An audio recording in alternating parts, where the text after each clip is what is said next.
Hello, hello. Hello. Hey. Hey, everybody. How you doing? Hello, David. Hey. Hey. David. Hey, David. Hey there. David. Oh, it's going to be a party today. Yee. Today is Yeah, what? it is. Mamba Day today. Hi, Mama Day. What party? What party? This Open party. party. Sorry.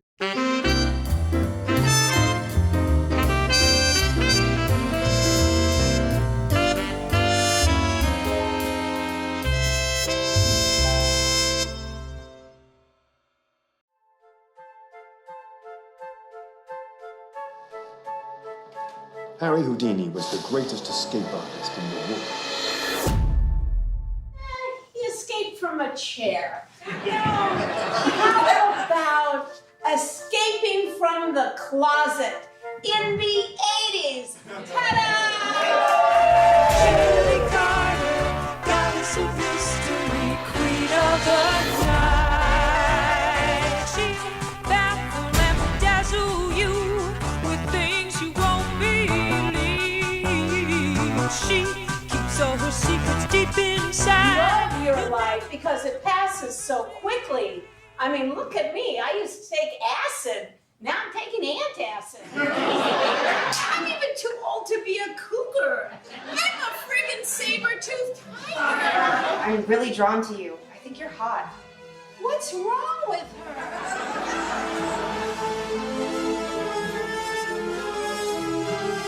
Ladies and gentlemen, it's my father.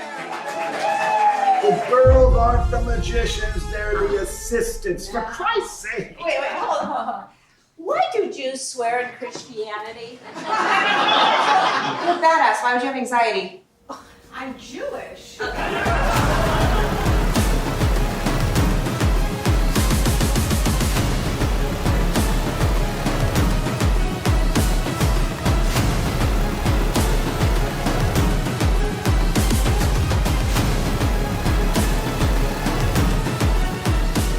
And now, an escape from this chair!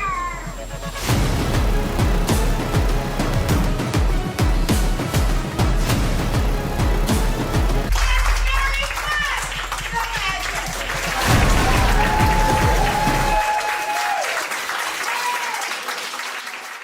I love that. I'm going to just jump right in. And here she is, Judy Carter.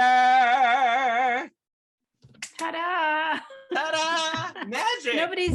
Nobody's ever made my name that long.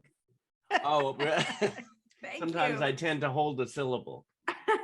Nice to be here, and nice to meet all of you in the audience on Zoom here.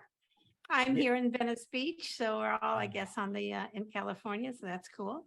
Yes. Well, sometimes we have people visiting from the East Coast as well and Australia. So you never know who's going to show up.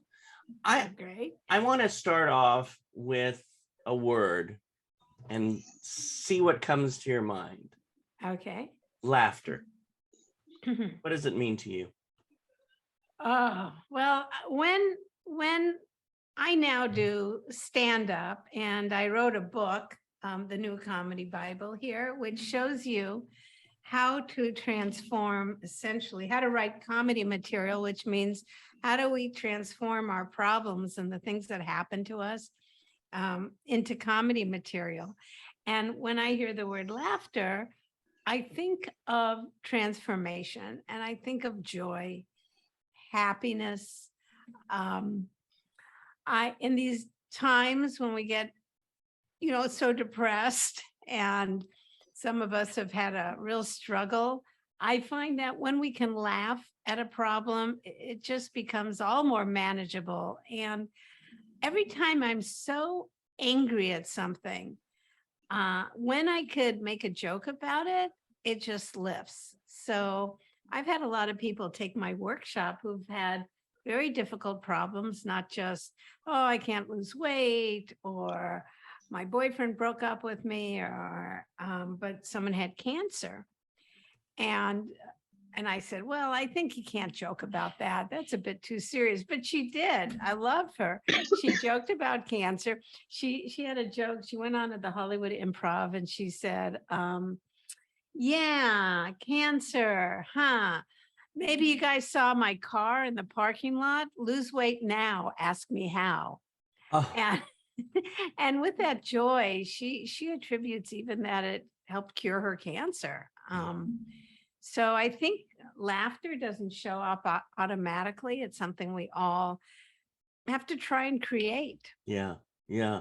You know what's so wonderful about you is that that you do bring the joy through the laughter. I remember when Jerry, Jewel, and I saw you in your show, and it was one of the first times that I got out right after the pandemic, or I guess we're still I don't know, right after, whenever, it was still, but it just released me. It gave me so much happiness, and it was exciting, and there was, there's so much in that show. I mean, you have written books, you have played Vegas, you go around the country speaking, you teach.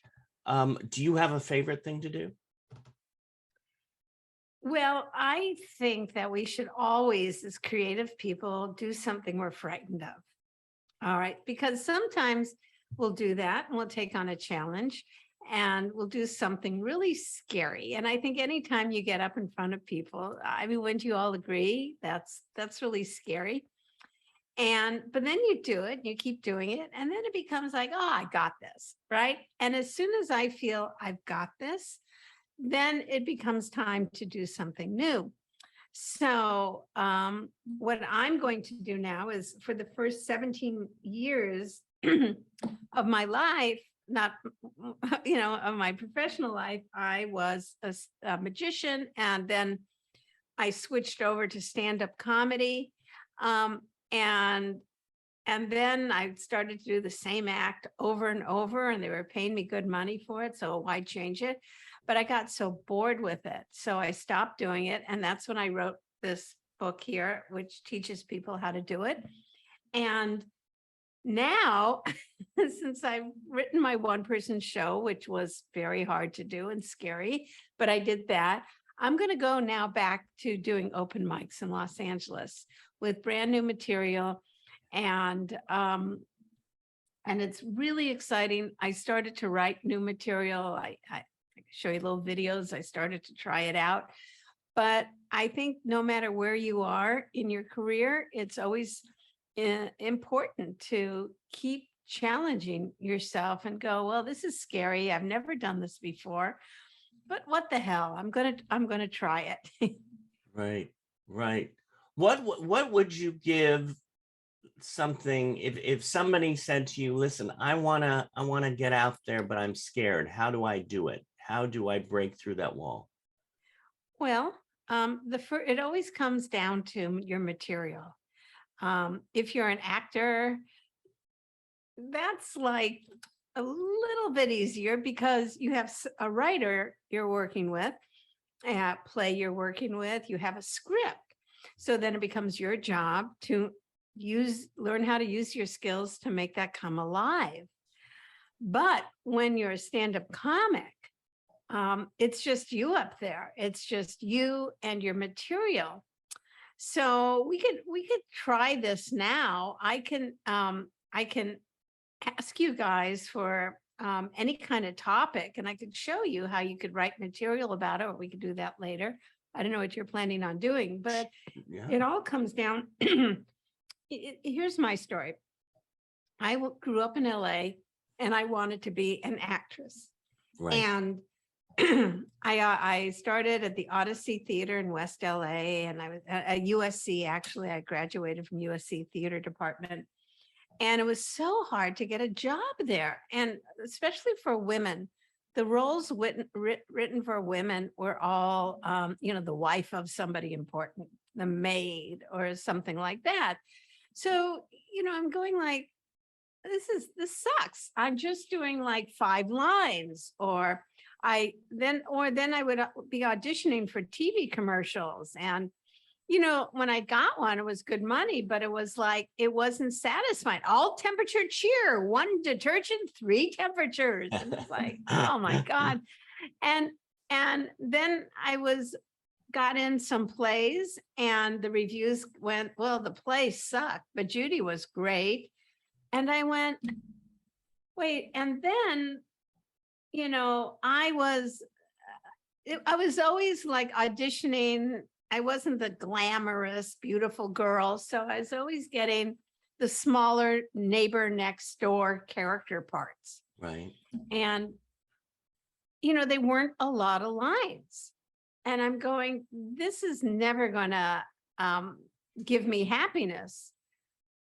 So I went, and this is back a long time ago because I'm pretty old now. And this was this is like this is when Mitzi Shore was just developing the Comedy Store on Sunset Strip. The Hollywood Improv wasn't there. The Laugh Factory wasn't there. And I had always done these magic tricks and played the Magic Castle. I was the first woman to play there and they actually threw me out. So that wasn't a good place for me. So I think especially as a woman, it's really hard to find where do you belong. And I think there's more opportunities now, but back then there weren't. And so I just went, you know what? I'm just going to write my own stand-up comedy. And next thing that happened was because there weren't very many female comic, and I was doing magic and comedy and stuff like that. I got booked. I just took off. And next thing you know, there were all these daytime TV shows, the Mike Douglas show, the Merv Griffin show, there are all these variety shows. And I must have done 100 television shows where, you're introduced as, ladies and gentlemen, it's Judy Carter. And I became a name. And I then got a contract with Caesar's Palace, nominated for Entertainer of the Year in Atlantic City. And I really made myself happen by finding my voice and by finding what can I do that's a little different than what's going on out there. Right. I know you mentioned, I love the process and how we change. Sometimes we think we're meant to be in a certain way and then our life takes us other places, which is wonderful. You mentioned beforehand that maybe we'll pick somebody and you could do something, have them do something or give you something. Let's do that. But first I want to show you a little example. Oh, sure. I've been started to just upload some videos. Oh, okay. And this one is kind of like talks about how I became a comic. Yeah. And this was, so now I'm doing something different. Companies have these meetings and they're companies like Dell Computers or Apple or this was an Merced College faculty, and they have these meetings and they're really boring. And so what they do is they hire someone like myself to give a motivational speech. Yeah. And most of these speeches are like so boring. You just want to poke out your eyes with a pencil. They're just like, So I kind of promoted myself as somebody who had a good message, like how to laugh your way out of stress.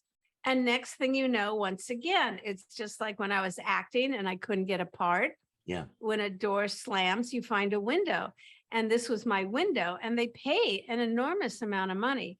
And so I just kind of do my stand-up, but a little message. But this is a little clip on how I became a comic, and it kind of shows you how you can use your personal stories. Oh, geez, it wants me to, 1 second. No, I think you're good. Oh, okay. So let me I'll just play this. Let's see if the audio's any good. No, because here's the message I'm giving you. You're funny, and you're successful because of the messes in your life and the journey from mess to success. I had a terrible speech impediment. People would say, why can't you speak? And I'd go, I have a speech impediment.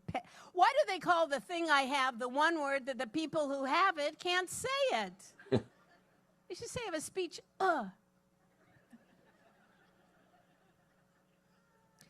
There was one person who understood me, and that was my sister, Marcia, because nobody understood her. She had cerebral palsy. People couldn't understand her, but we understood each other, and I adored her. And there was nothing I wanted to do more to make my sister, who was trapped in a wheelchair, she couldn't walk, she couldn't talk, she was incontinent. People, we go in a restaurant, people would leave, and I would memorize jokes from my father's sex joke book. And there I was, 6 years old. Believe me, it was very much tamer back then. And I would tell her a joke, and I could get the words out, because that's when I learned how to practice what I'm going to say. And I'd sit by my sister's, Marcia's wheelchair, and I say, Marcia, Confucius say, squirrel who runs up women's leg, not find nuts. And my sister would go, and she would let out this laughter of joy. And in that moment, my future was cemented. And that's when I discovered what I'm talking to you today about, the power of humor to transform whatever you're going through. Life doesn't show up funny. We have to make it funny. Okay, so there you go. So I loved it. Thank you for sharing that. thank you. It's very personal comedy. So we never start with comedy with like, okay, sex or Viagra, or because that's what we now call hack. The idea is to start with something that you have no idea how to make funny. Yeah. Something serious. So, and if anybody would like to talk or share a little something, or tell me a little bit about what's something that's really hard for you. And we use these words in stand-up. We use what's hard for you, what's scary, what's stupid, and what's weird. Right.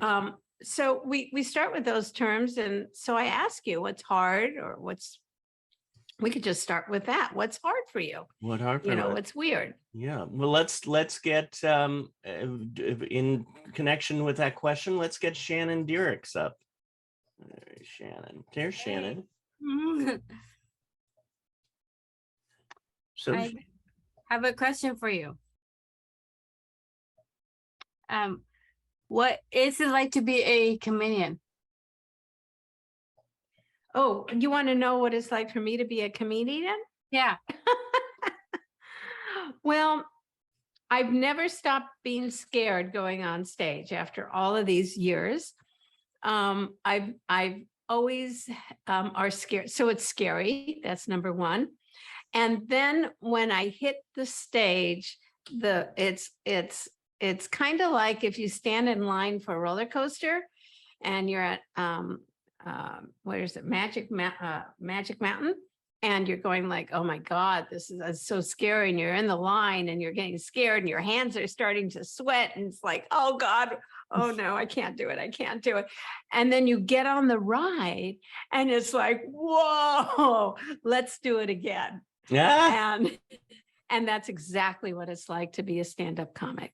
Oh, I love that. And do you have something that that's hard for you, that you think is, the people say stupid things to you or anything like that? Do you have a topic like that? Something like that. When I was in 8th grade, I done my first monologue in front of everybody. So my motto is be right here, right now, and just stay calm and be yourself. I love that. I love be here right now. Yes. That, I have to tell you, is really beautiful. Do you mind if I use that? Yeah. I love to use that. Be yourself doesn't work for me. I know a lot of people say that, just be yourself. And I go, which self? My angry self, my goofy self, Or you my, can be free. yeah.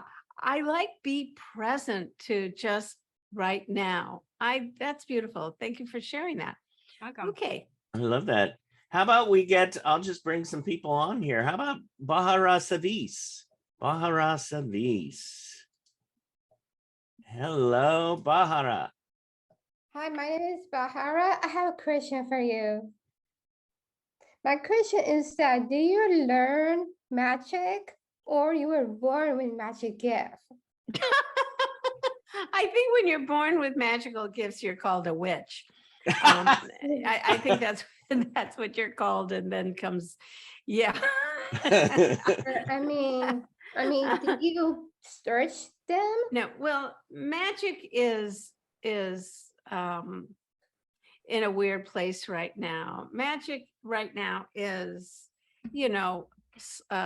to learn magic when I was a kid, it would be like sleight of hand. How you could, I don't know, here's a, you go like this, I'm going to take this, push it up my nose, put it out my mouth. It's like you practice little things like that to do magic. To do magic right now is really hard because it's hard to fool people now because you just go to TikTok and there's so many magical transitions and all of that it's hard to do. But mostly it's learning the basics. And when I learned, I was 8 years old and I went to the library and I got books and then I would practice. We didn't have a lot of money or anything. So I would just, try and do tricks with little objects. Mm-hmm. I have another thing to tell you that about magic. Do you born with magic gift or you learn them? No, you're not born with any. You're born with dexterity. That's the only thing, but it's all fake. hate to tell you, and there is no Easter Bunny and Santa Claus. I hate to burst your bubble, but that's the tea. Okay, I want to see if we can work on some jokes for people. Yes. Well, who's next? We have, let's see. Thank you, Bahara. Hi, Johnny. Hey, Judy. I love all your purple, and you're a Lakers fan. Yes, I do. Good choice. Good choice. Okay, I have a question to you too, and you have mine. So, any advice for like stand-up comedian? Just like I want to be a comedian. So, any advice for stand-up comedians? Yeah, I do have advice. What do you think about when you think of standing on stage all by yourself with the microphone? I want you to picture that. Just picture you doing that, okay? Can you see yourself on stage holding a microphone? You can see that? Yeah. All right. And now you're going to say something to the crowd. You're going to say hi or something. What are you going to say to the crowd? Hey, I'm Latina because I'm crazy.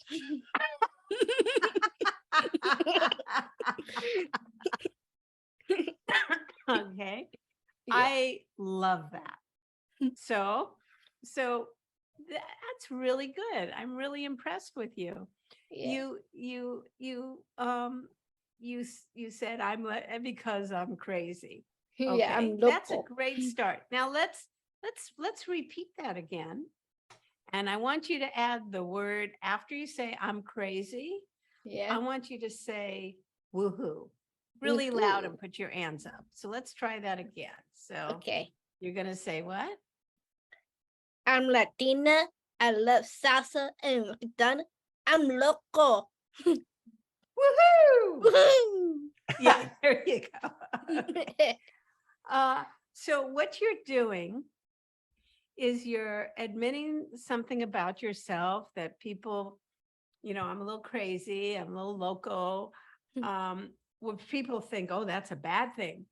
But when we do stand up, Yeah. we add the word woohoo, so you can, like, let's just say, I'm not talking about you, but I'm just talking about someone can be overweight. Let's just say they're overweight.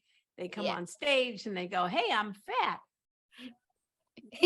And so we admit something negative about ourselves. And then we add this word, woohoo. And that's where we get laughs. So you're doing things really right. You're picturing yourself on stage. You already have your opening.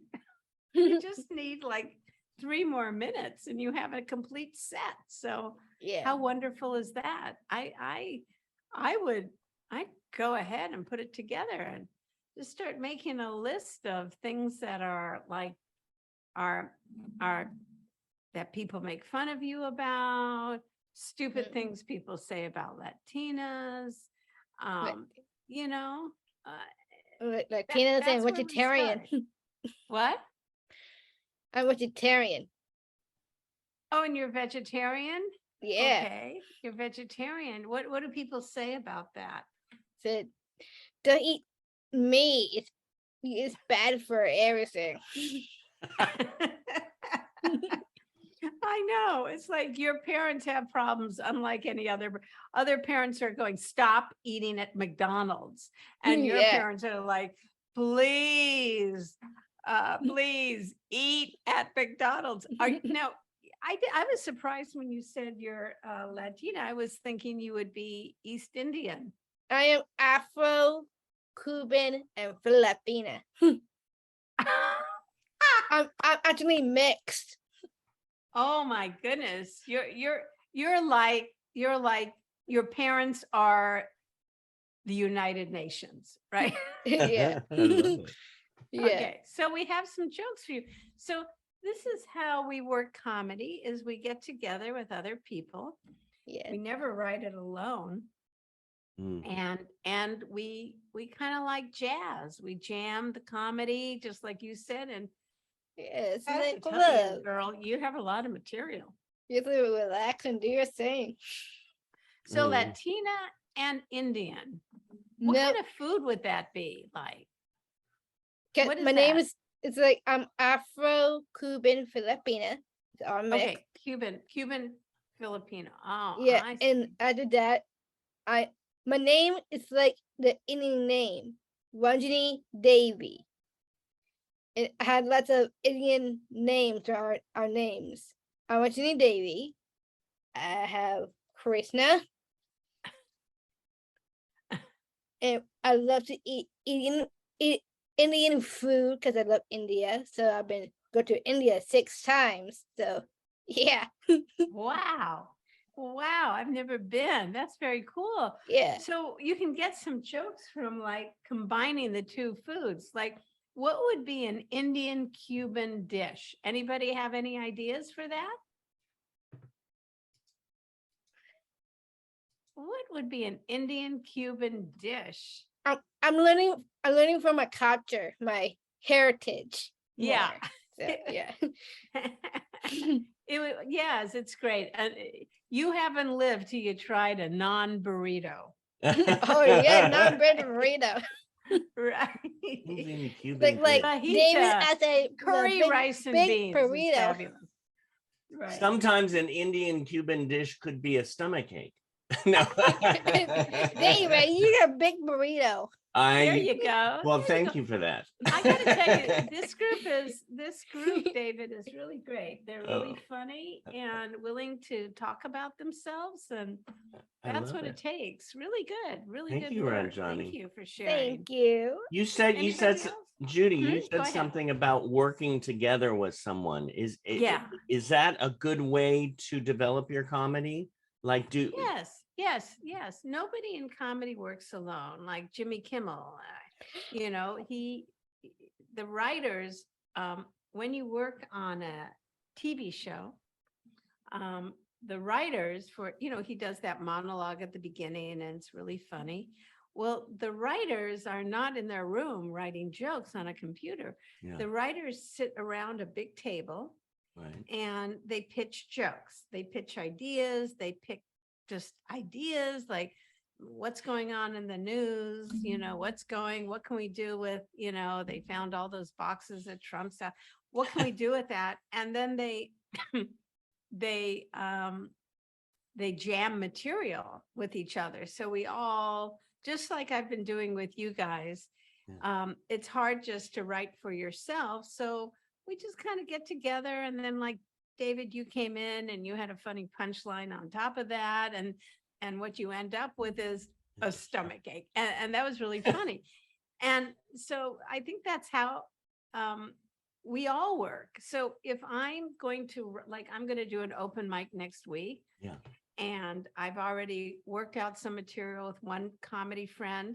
I'm going to call up another comedy friend and get on Zoom.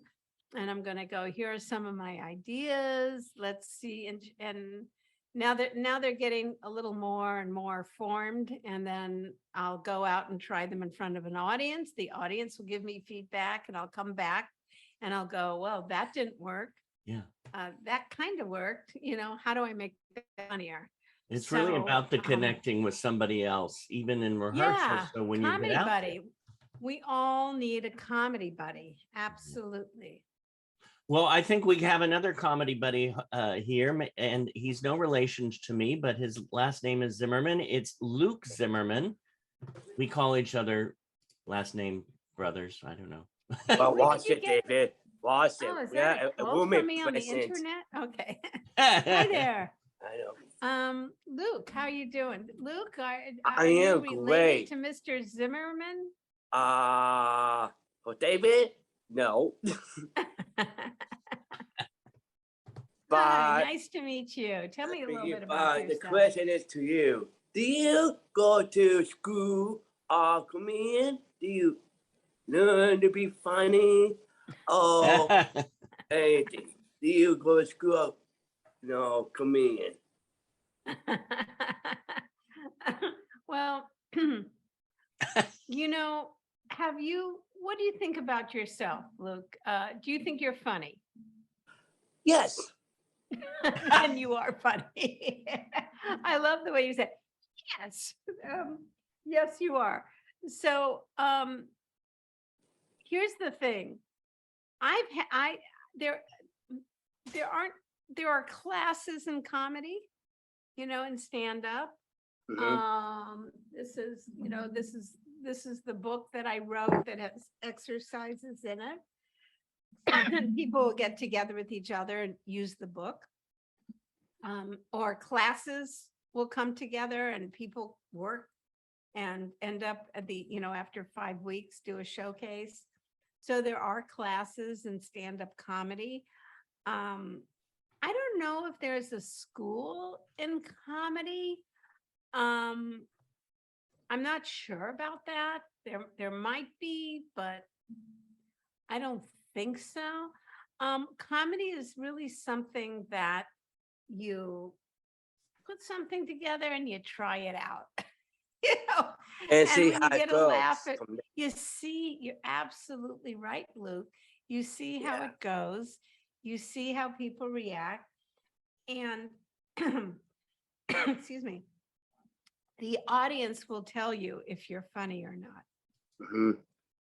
It's like the other comedian I know. He's an actor too, like me. But he name is Harry Mandel. And when I watched he did his jokes, he is so funny.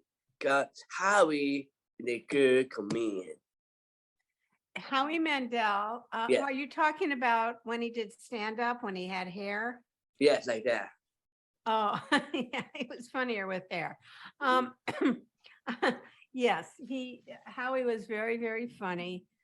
We worked together at the comedy club, and he had this thing of blowing up gloves, and it was very funny. Oh my You're right. He is good.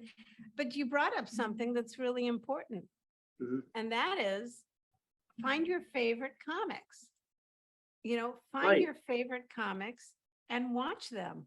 And see what they do. Like some people like, Chris Rock. He's a really good comic. Talking And about Kevin Hart. Kevin Hart. He's wonderful. Wanda Sykes. Oh yeah, Wanda. Oh my Wonderful. God, Wanda. Oh my God. Wanda. Go on Instagram and I'm not into that. You're not into that. Well, YouTube, wherever you get your stuff. But I never get tired of watching Robin Williams. I got old YouTube. videos. I got YouTube. Boom. Yeah. Well, you got the right thing. I mean, and then, like last night I couldn't sleep and oh yeah, I don't know. Have you ever had those nights you just you can't sleep? And I just started to write jokes in my head. And go like, oh, I think I'll open with this, and I'll do this, and sometimes if you watch a lot of comedy, your own material, like late at night, will start kind of coming into your head, and you'll get these ideas. And I think that's how creativity works. It happens when do you find that late at night sometimes is some of your best creations? No. Okay. No. I'm not. It's been problematic, the life of a stand-up, because I was never a night person. Yeah. But it's been in the morning when I first wake up. There's this time of your subconscious is still operating, and sometimes before you're fully awake in the morning is one of the most creative times people find. So if you in the morning just start just writing ideas, and you don't even have to write ideas. You could even write, I have no ideas. I am nothing. I am worthless. And then see where that goes. Yeah. But I think what it is developing the habit. So I think it's hard to develop habits, and a lot of us kind of end up just doing things because other people want us to. And it's hard to get a habit going. So what I've done is tried to every morning when I have a cup of coffee. So I drink 1 cup of coffee every morning. So now what I've tried to do is attach that coffee drinking while I'm drinking the coffee to write for 10 minutes. No more, don't write more than that. And then after doing it day after day after day after day, and sometimes there's disruption, you have to go, you have to do, you got up late, whatever. But it becomes a habit. Yeah. And that's what you want to get into, because if you just write when you have an idea, you're going to find you're not going to write that much, because, but if you just develop the idea, then you train your brain, coffee, right. And then, you could, add on something else later in the day to look at what you wrote and see if there's anything there, or meet with somebody and talk over stuff. But that's pretty much what you try to do to develop a habit. You know what's interesting? We do have somebody here who writes his own music, and he also performs. Mr. Selesky, Lucas Selesky. Here he is. Yep, Hi, don't you look cool? I know.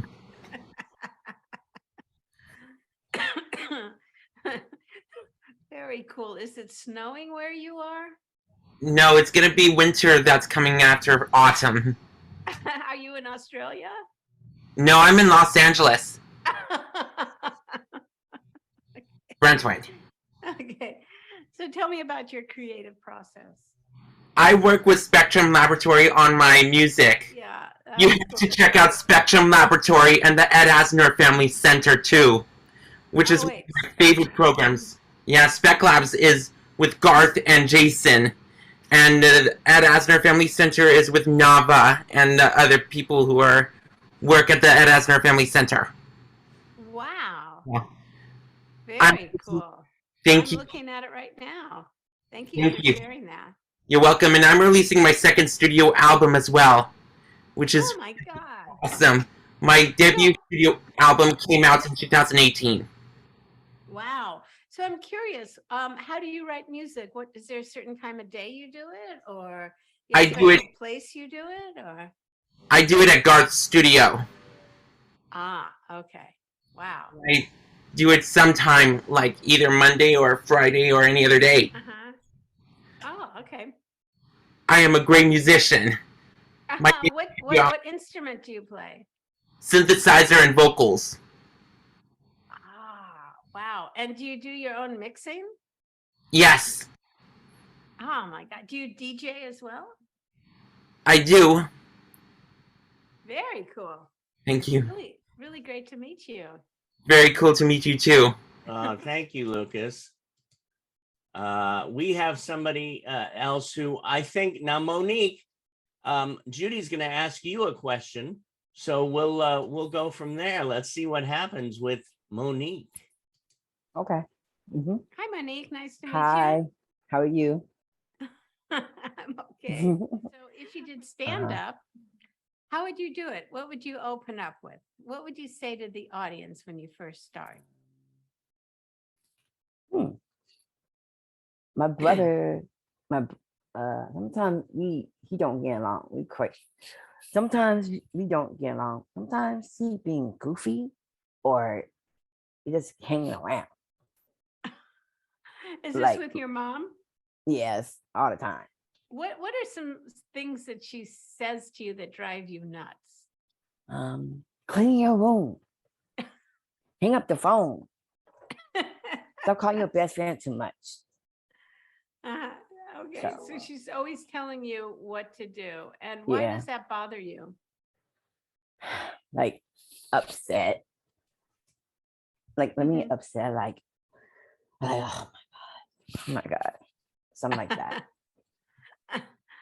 And what would you like to say back to her? I don't ever talk back to her. I love her. She's a good course. mother, and I help her with the dishes a lot. So she's a wonderful woman. Yes, she is. Mhm. And I'm sure, we all love our mothers. But sometimes when we do stand up, we get to say what we wish we could have said to them. You know what I'm saying? Like, Yeah. like what's so really great about stand up is, there's in life, we can't say the things that are in our mind. I don't want to clean up my room. Please. How about you cleaning up the kitchen? How about you cleaning up your life? How about you cleaning up your bank account? How about you cleaning up your marriage? But I just say, Yeah. okay. So I think in stand up, what's so great about it is that we get to say things that we don't say in life. I can show you another video. I think it's kind of funny because Okay. I noticed there's like things that people say to us irritate us. And the one way to get back is like on stage is you can say what I wish I said. Like, do you ever have someone say something stupid to you? And then you go, oh, like a couple days later, you say, I wish I said this. Well, when you do stand up, you can say things like that. So here's a gig that I had, and I'll show it to you. Okay. This is in Vegas, and it's really short, so I'll play this for you. Okay, and by the way, those in the front row, fully vaccinated, I'm okay. Do you know what's weird? I'm not used to not wearing a mask. It's been so great wearing a mask. Ladies, right? Save on lipstick. Am I right? And now what do I hear? But people say things to me like, smile. You look prettier when you smile. And that was my gynecologist. And, you know, that's just, it's weird. He's not even looking at my face, is he? That is so weird. Anyway, so it's like, so he's smiling. Well, on stage, I get to, you know, in life, I just went, I'm irritated. But then when we do stand up, some people do that too. Oh yeah, like, yeah. I don't like the clothes you wear, and like, I don't want to hear that. That's one good thing about the mask. I didn't have to put on my lipstick either. No. Thank you. I've got to start practicing. Monique, thank you, Monique. You're welcome, David. Thank you, Judy. Thank you, Monique. Lovely meeting you. I know we have a few minutes here, and I want to get one more person, and of course, you know, we all want to say something here and there, and then we'll have one or two more questions. Here we go. Julian Carrasco. Julian Carrasco. Hey, David. Hey, and so I think we'll see what happens here. Is there something you like to talk about? When I go on stage, I get nervous. Like, I overthink things. Oh my God, I have a joke for you. I have a joke for you. Ready? Ready. Okay. Yeah. Julian, I noticed that you're like a little nervous and you're sweating, right? So you're sweating a little bit. Yeah. So you go, okay, hi, I'm Julian. And sorry if I'm nervous. I sweat a lot, but it's a good thing because I'm the cure to the California drought. I try not to overthink what There's a lot of water here. I say. I just try to go with the flow. Yes, I'm going with the flow. I literally am the flow.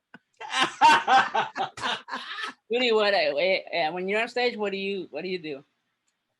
Just that. I make fun of myself. I mean, you know, it's so important to have a sense of humor about yourself, and no matter what people say is wrong with you, when you go on stand up, you know, it's not a receding hairline, it's a punchline, you know, it's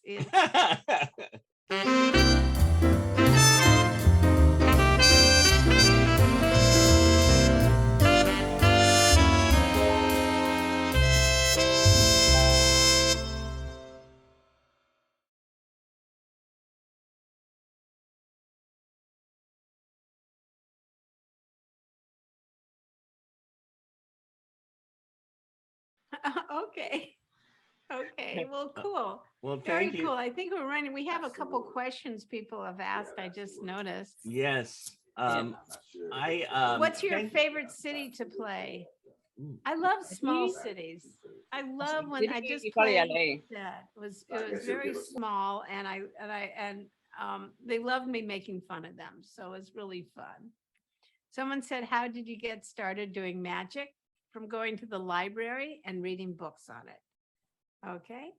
And everybody, if you want to come, every Tuesday at noon, I have on social media, I'm on Instagram at Judy Carter Comedy. I'm going to put this in here and you could follow me there and, you know, see and pop up. I do a live and we do things like that where people talk and we have a good time. I love it. Thank you so Wonderful. much. Yeah. Thank you. Hey, everybody. Really great meeting all of you. It's wonderful to have you, and I can't wait to see your show on Broadway, and I want to see it on the silver screen too, because it's really wonderful. Oh, thank you. From your mouth to God's ears.